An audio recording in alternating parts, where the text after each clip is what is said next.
It's early in the morning in West Yellowstone, and I just came upon this Kubota KX-080 Excavator.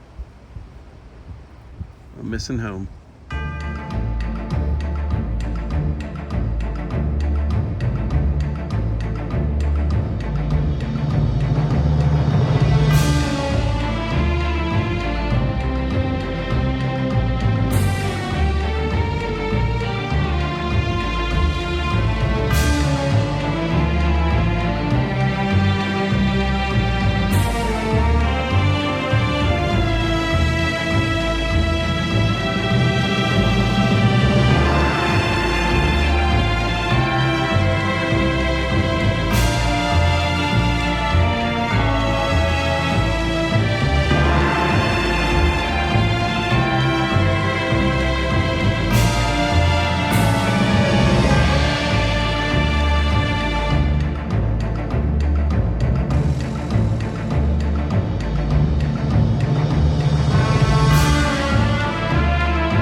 So Melissa's getting ready, and I said, you want to get breakfast or what do you want to do?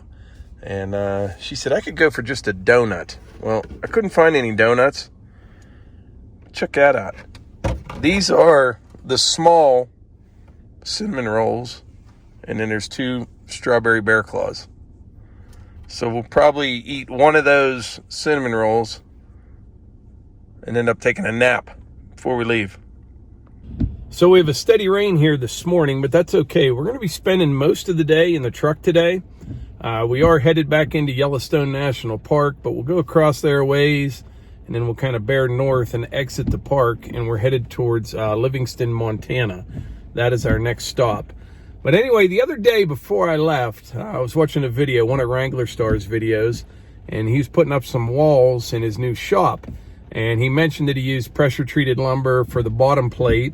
And he said, you know, it's pressure-treated lumber when it has these marks in the lumber. And I didn't know what he was talking about because I had never seen, like, they look like staple marks, but they're actually little cuts in pressure-treated lumber. We don't have that in the East. And so I was wondering what the story was with that. And here I am at a hotel in West Yellowstone. I'll show you what I saw. Look at that. They're all through it. So as a matter of fact, yesterday when we were in the park, I noticed several places they were using pressure-treated lumber had those same marks in it. So I was kind of curious what the deal was with that. So last night I did some research. Turns out what they do, they run that wood through like a roller, and it has little knives in it, and it cuts those little slots in the wood. And you'd think that would weaken it a little bit, which it probably does, but not that much. I'm guessing they do that so you can get better penetration of the preservatives in the wood for pressure-treated wood. I'm thinking that's what they do. But we don't have that here in the East. I'm guessing maybe because probably use a lot of Doug fir out here, and it's a little tougher to get those chemicals down into the wood than it is like southern yellow pine. I'm just guessing. If you know anything about that, let me know in the comments. But yeah, I learned something today. Well, at least part of it. All right, Melissa just got in the truck here, did a little shopping. I got some shirts and stuff for the kids. This is West Yellowstone. A little bit of rain. We haven't been getting in a big hurry here this morning. We have plenty of time today. But we are going to head into the park right now and then head up to Livingston.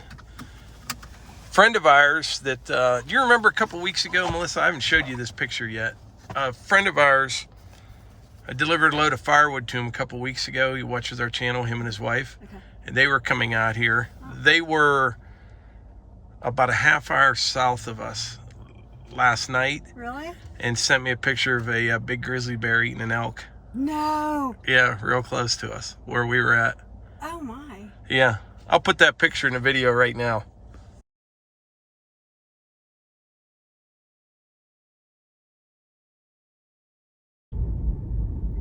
All right, I said we were headed to Livingston. Actually, we went to Big Timber, Montana. Now, two things. I don't see any big timber, but man, there's some big wind here. It's got to be blowing 50 miles an hour out there. It has to be. It's unbelievable.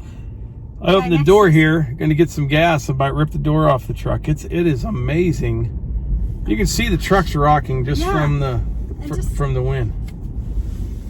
Surely it can't be like this all the time here. I've never seen it. I've never seen anything. The guy next to us is like, welcome to Big Timber. Yeah. I'm like, you mean big wind? Holy crap. Whew. Well, I can't imagine in the winter what it'd be like. Surely it can't be like this all the time. None of these buildings would be standing. It's crazy. I mean, it's literally 50, 60 mile an hour winds right now. Yeah. No rain, no nothing. It's overcast, cloudy, but it's a real deal here. All right, we'll report back in a bit. All right, we are in Big Timber, Montana, as I mentioned a minute ago, and we're at a nice little rodeo here. It's pretty cool. This is what you call like a real rodeo, I guess. And what I mean is the guys out here are the ones that are out there that do this for a living every day. So it's pretty cool. They're roping and loading cows and cattle trailers and all kind of stuff. It's pretty neat.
All right, so we have Bill here from Chaos Rodeo Company, right? Yes, sir. And we kind of stumbled upon this rodeo here, and it's been a blast so far. Why don't you tell me a little bit about what you do here? Well, this here isn't what, well, I guess you'd call it traditional rodeo. This isn't what you're going to probably see most of the time at your fairs and stuff. This is actually everyday working cowboys doing everyday working events here. We turn 5 head of cattle out in the arena, 4 guys right out there. They have an 8-minute time limit to do all 4 or 5 events. The 5 events is they got to, just like you were in a branding pen, they got to stretch a calf out and brand it in a specific location. It's not an actual hot iron brand, it's a mock brand, you know, cold iron and stuff.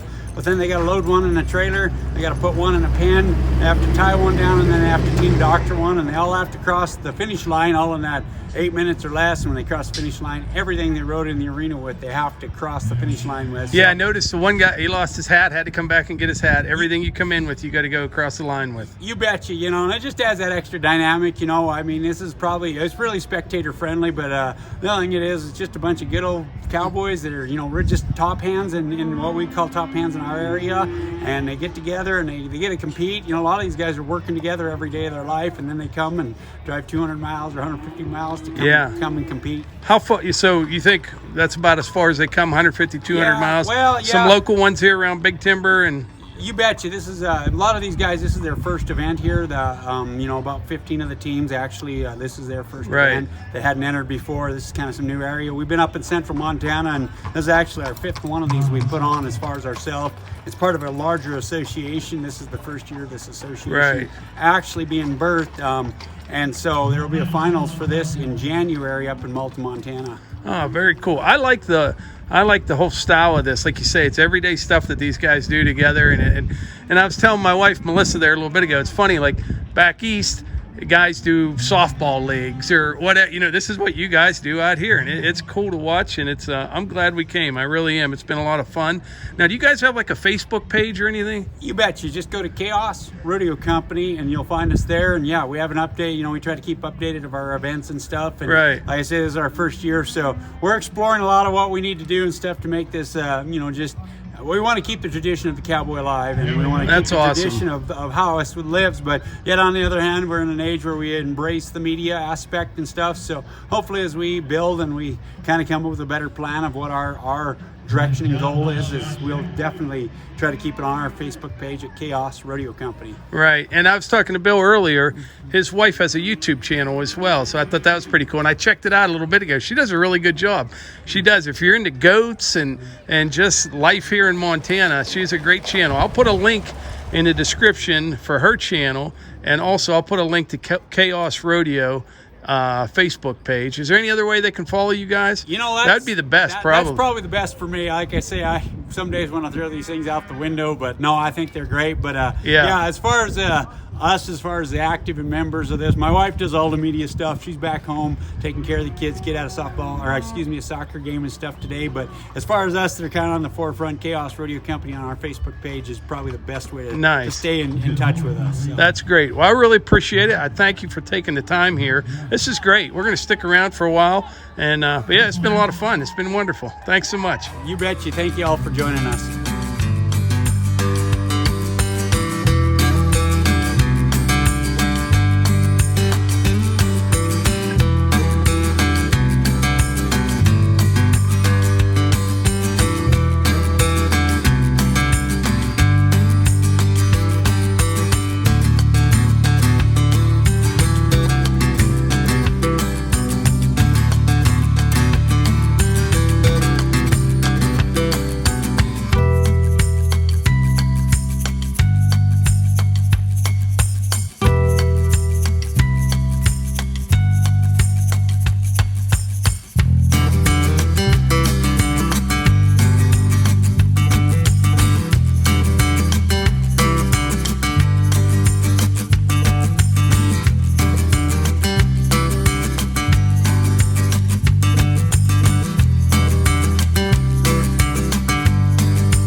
There you go, we got one. Well, good thing you had a glove on, that could have burned.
getting ready to leave this rodeo here, and we're headed to dinner.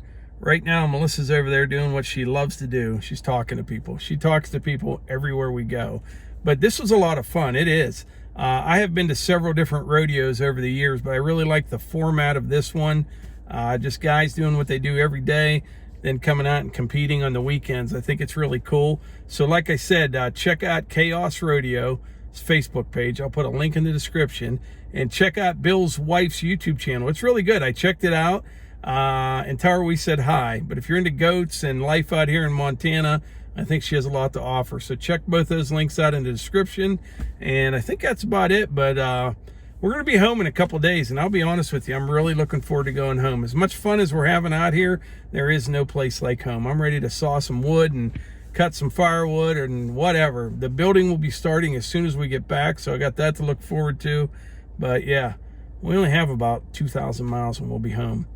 But anyway, like I always say, if you enjoy these videos, please hit the like button, click subscribe, and share them with your friends. Thanks.